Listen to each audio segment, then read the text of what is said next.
beat the moderator. Where am I over here? Either wherever you want to go. You're good. Okay. All right. So yeah, she beat the introduction, right? It's kind of hard to beat when they introduce themselves. But please put your hands together for Miss Lea Thompson here.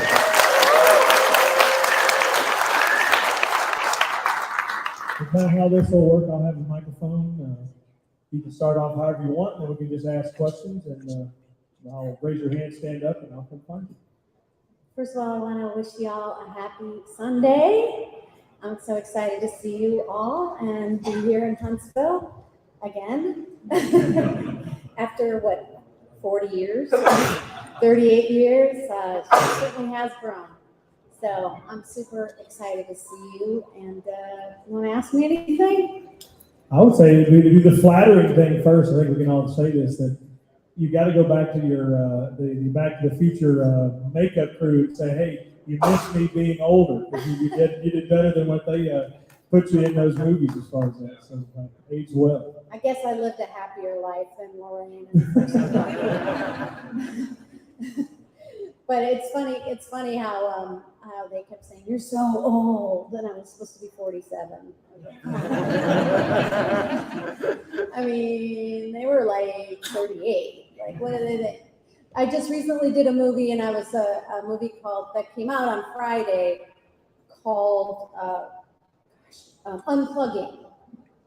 With Matt Walsh and Eva Longoria, and I was described as an old woman in the script, and I was like, Matt, who wrote the script, I said, Matt, you're literally 5 years younger than me, so what are you saying about yourself here? But anyway, Unplugging is a cute movie if you want to watch it. It's kind of about, it's how we get, what would happen if you did unplug?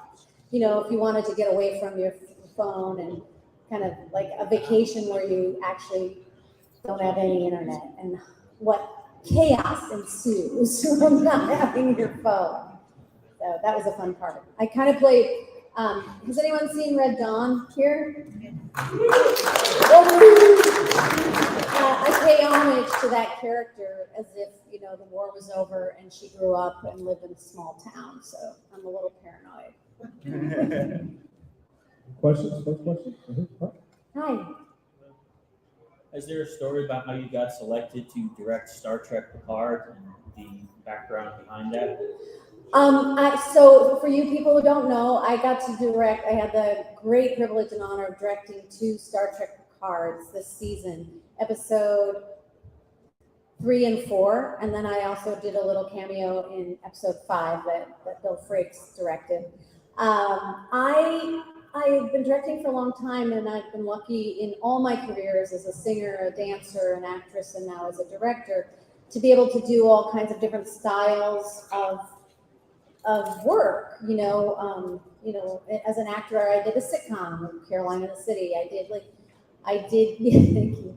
I did, fantasy with Back to the Future. I did gritty realism with Red Dawn, and I've done a million little independent movies in various different styles, and hard dramas to big comedies. So I've been really lucky that way. So I've tried to build my directing career the same way. I started on Hallmark Channel with my Jane Doe mysteries, and then I did Switch to Birth, my show that was on Freeform for many years. Switch to Birth in sign language.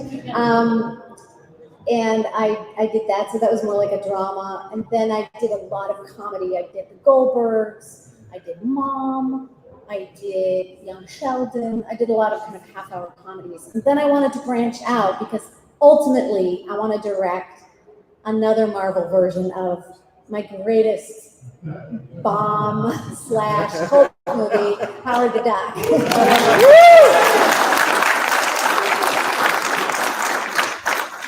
I keep thinking with the technology that they've developed, and the fact that they, in Guardians of the Galaxy, they drew him one way, and then the next time they drew him much better, that they're planning on doing something with Howard the Duck. So I've gone into Marvel with one of the creators of the last run of the comic book, and we, comic book of Howard the Duck, which I was actually featured in, in a meta kind of way as Lea Thompson. So I went in with him to pitch. So I thought I better build the skills to be able to direct a big, huge science fiction special effects thing. So I started doing Stargirl, which is on the CW, which is a lot of action, a lot of superhero fights. We do a lot of wire work, and all the superheroes have different weird ways that you have to shoot them, and animation. So I during my 5 episodes of Stargirl, I really learned how to do those kind of effects.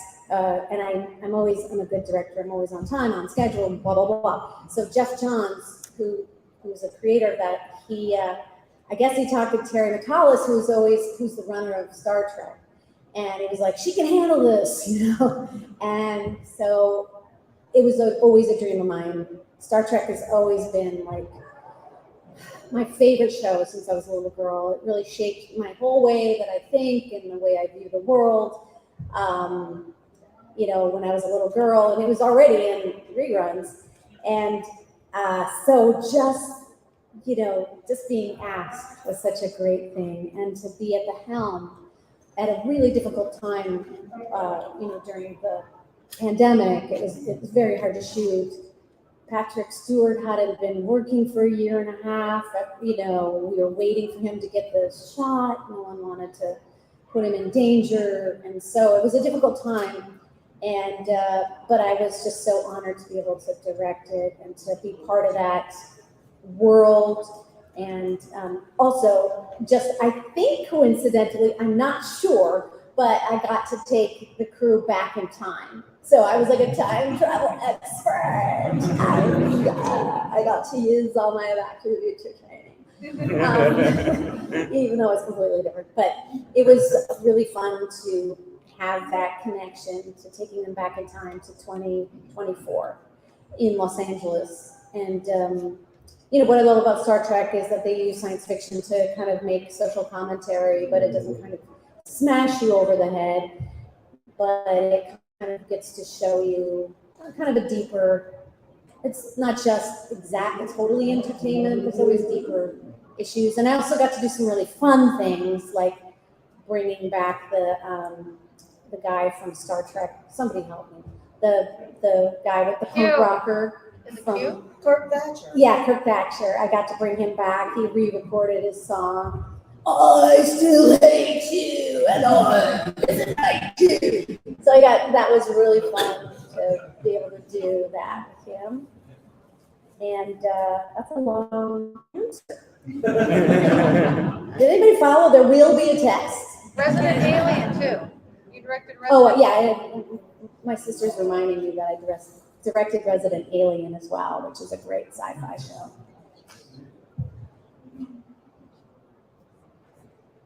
Hi, I'm Brian. Hi, Brian. Hello.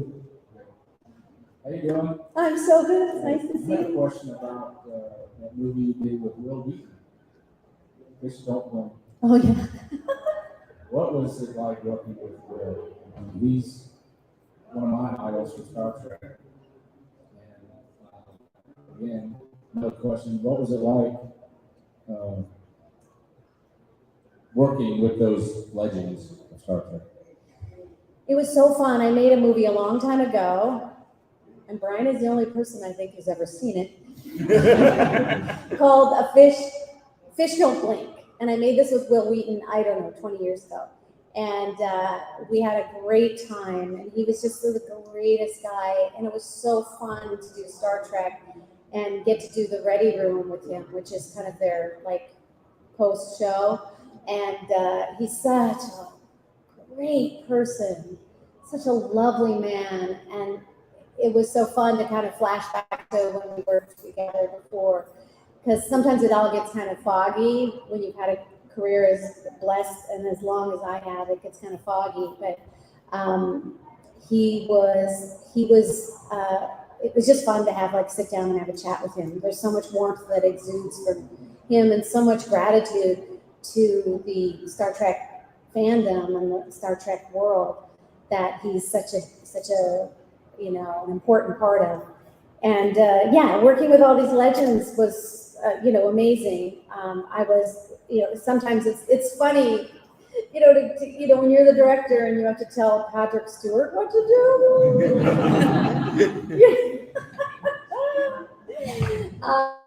It's always an interesting thing. But he is such a star. And one of the things that happens to you when you're a director is like you're shooting a scene and you're like pointing it at other people, the camera, and you're looking at your monitor and the scene kind of doesn't feel great. And then you turn the camera onto someone like Patrick Stewart and you're like, oh, okay, that's the star. That's he's going to save the scene. And he's just such a star and such a generous, funny man. Sometimes you don't realize that the most serious actors are often so funny and charming, and that's what makes them compelling, even in drama, is that their heart is full of comedy and love and awesomeness.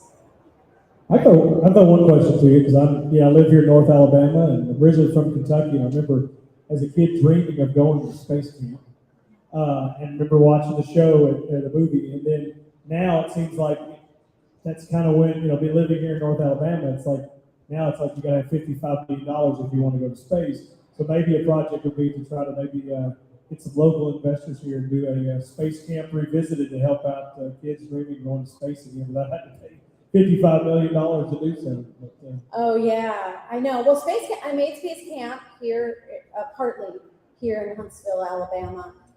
It's a movie I made a long time ago, and it was a really difficult movie to make because they actually started the movie without even knowing how to make it, which is I don't recommend. We were 10 days behind after the first day, and because they had no idea how to do weightlessness. Weightlessness is impossible. It's really hard. Now they have they figured they have the special effects to do it. At the time they didn't, so we basically were just pantomiming. They took the whole space shuttle set and they put it on what they call a gimbal. When someone is dancing all the way around a room like that, that's a gimbal. So it's like a Ferris wheel. They put the whole set inside of a thing that rolls. And that's how they do that. And that's what they did. Eventually did. They had to build it while we were shooting. They took this space shuttle inside and they put it in a gimbal. So it would look like we were weightless because we were standing on the ceiling or the side, and then we would just have to pantomime, and they kind of rat our hair to try to make it look. It was ridiculous, but it took a long time to shoot. We spent a lot of time in that mock-up of the space shuttle, and ultimately it's such a sweet movie, but the space shuttle blew up between the time they made the movie and there was that horrible disaster where the space shuttle blew up. So they had to hold the movie for a really long time trying, because a movie about a couple of wacky kids accidentally blasting off in the space shuttle just wasn't going to go over at that time. So as time went by and that kind of evaporated in people's memories, I think that kids enjoyed watching the movie, and it's become a movie that a lot of people really love. And I always feel like I'm going to cry when people come up to me and say they, women especially, became scientists or astrophysicists or wanted to become astronauts and pursued a career in science because of that movie. And ultimately, kind of that's what I was hoping would happen when I took that part, because I had done all these kind of crazy parts before that. I had done Lorraine McFly, and I had done Howard the Duck, and I think I had done some kind of wonderful, I don't know, but I wanted to play someone kind of more serious, and the idea of inspiring young women was forefront in my mind when I took that part. So now, all these years later, to see that it worked and it helped people make decisions about their lives or have the courage to, is like one of the great gifts of my life and my career. So, but Huntsville's changed a lot since then. And I stopped and took a couple pictures in front of Space Camp, and it's so cool. It looks so cool. I want to go. What was it like working with Eric Stoltz as Marty McFly? And what can you tell us about the kind of last minute transition from Marty McFly's character? So for those of you who don't know, in Back to the Future, Eric Stoltz was cast as Marty McFly, and we actually shot for 6 weeks, 6 full weeks. It was very expensive. And then they had always wanted Michael Fox, as far as I understand. I haven't read all the books. They always wanted Michael Fox, but he was doing Family Ties, and the network wouldn't let him out. But at this moment, when they saw kind of an assemblage of Eric and realized it wasn't working at all, they somehow did some kind of deal and got poor Michael to work 2 shifts doing both shows, and which was very complicated. I had already done a movie with Eric Stoltz called The Wildlife, so I knew him very well, and so that was really hard for me because he was my friend.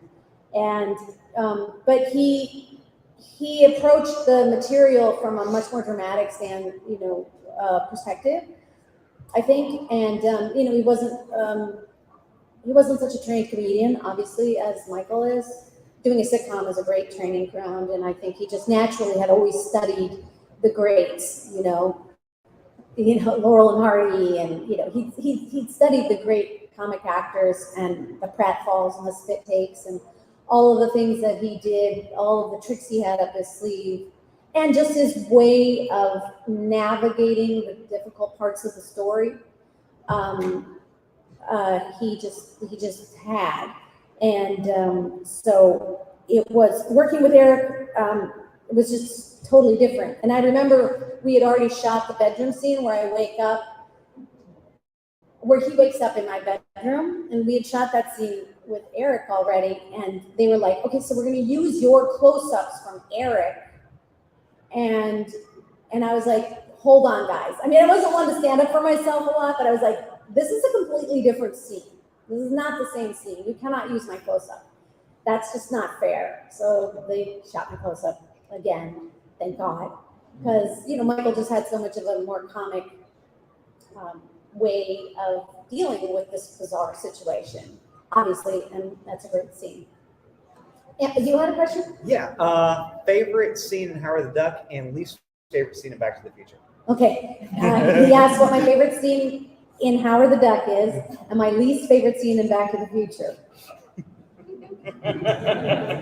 To shoot or to watch? To shoot. To shoot. My favorite scene in Howard the Duck was probably the scene that grosses everybody out. The scene when we were in bed together. I mean, I know it's traumatic. It makes me happy. Although, it was really difficult because they had 2 Howard the Ducks. They were obsessed. They got obsessed with me. Now that I'm a director, I'm like, I would have done it differently. They were obsessed with putting this poor 7-year-old boy in that suit because he had better body for them. I was like, it's a duck in a suit. Come on. They had him, and then they had Ed Gale, who was like 18. And it was very uncomfortable, that suit. It was horrible. For all these years, got hot on his face and couldn't eat or drink, and it was very uncomfortable. And I was like, you can't put a 7-year-old boy in bed with me. It's illegal. So I finally, Ed did most of the movie after that point, because, this poor kid, it was like torture. So anyway, I just thought it was funny. My least favorite scene in Back to the Future to shoot, probably, the scene in the car with Biff when he's like, Tom Wilson is a lovely, lovely man, but he's extremely big and scary if he wants to be. So that scene was like, a little bit traumatic. Yeah. It ends up well, but I, didn't like that. They tussled around with my little skirt and all of that. Kicking. Yeah. For a short period of time, you were involved in research of some of the older classic shows, early movies, the Rascals, and things like that. When you made those, did you reach back to any of the old school, looking into it, like kind of ideas, or did you just go straightforward and do it like that? I always get inspiration from, other actors. I did Little Rascals, but I had no time for that because actually Carol Burnett was supposed to do that part, and she at the last minute. I have name amnesia, so I forget names when I'm on up here. But Jim Neighbors, I think it was. She had a friend that was sick, so she dropped out. So they were like, I had already done the Beverly Hillbillies, and so the director was like, "Will you replace Carol Burnett?" And I was like, "No, there's no replacing Carol Burnett. She's too good." But I always try to draw from the past and other great artists. Imitation is the most sincere form of flattery, I think. But whenever you filter it through your own self, it becomes completely different anyway. I'm not a good enough actor to actually copy anybody. But there's such a wealth of great actors and and directors too that I like to draw from. Thank you for that question. Anybody else? You were raising your hand? Oh, can he talk? Sorry. I just get a pretty quick question.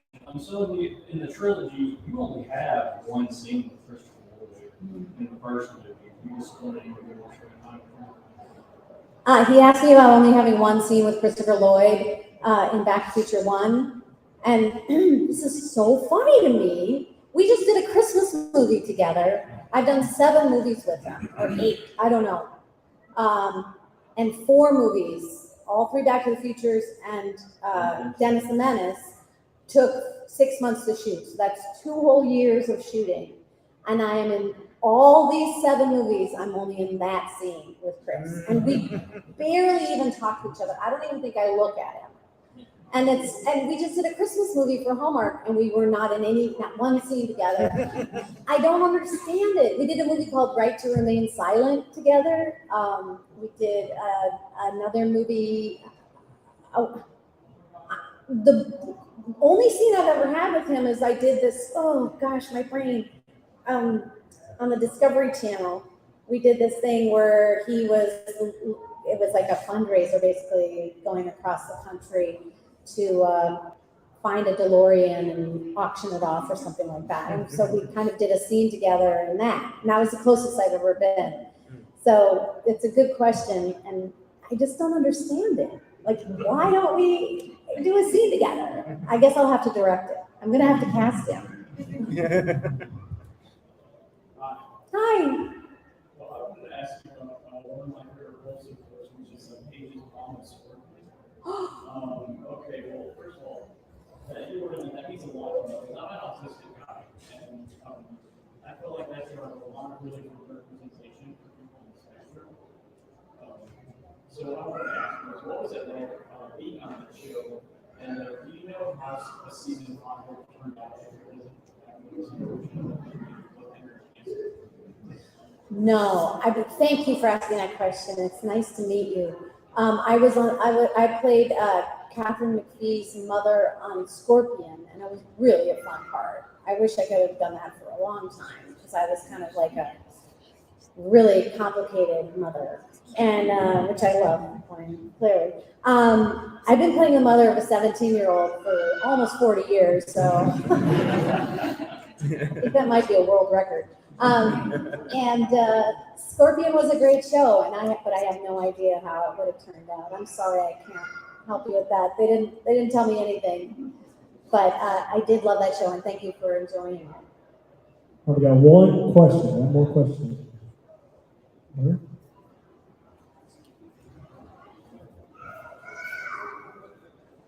No pressure, right? What was your favorite scene to shoot in Back to the Future? My favorite scene to shoot in Back to the Future, I would say, since I got to do it twice with 2 different actors, probably, well, no. I think my favorite scene to shoot was the scene in Back to the Future 2 where Marty wakes up in Bifferific and I'm got the big, which really weren't that big, but everyone was excited about that. Just that incredible set. They had built that huge 2-story set in Universal, and there's that great shot where I come out of the bedroom and down the stairs and go to get a drink. And I just love that scene. It was really funny and giant and big, and I'd love to play that character again, but I actually leave that, even though I was 27 or 26 when I did that part, I leave that on my reel because I'm like, give me the part. I could do it when I was 27. I can certainly do it now. So I just thought that was a crazy scene. So weird and dark, and I have odd taste, clearly. Not the taste everyone thinks I have. But yeah, it was really fun. And it was also like, a lot of times as an actor, you're asked to do very complicated things to motivate the camera, and Bob Zemeckis was the king of that, and he loved to give me those. You have to hit like crazy marks and bend down and turn around and motivate things, and he loved to give those to me because he knew I was a dancer and I could handle it. So I thought that was like a badge of honor when he would give me the difficult shots to motivate. Thanks for that great question. All right. Well, thank you so much for Thank you guys for showing up. coming back to Huntsville. And next time you're here, we can get you a better tour of the space camp. I think we can help you out in that area, I'm sure. We're gonna be taking pictures with the DeLorean at, you remember, Carl? 1:30. 1:30, and I'll be signing if you want to come get something signed. I'm here. Thank you guys for showing up.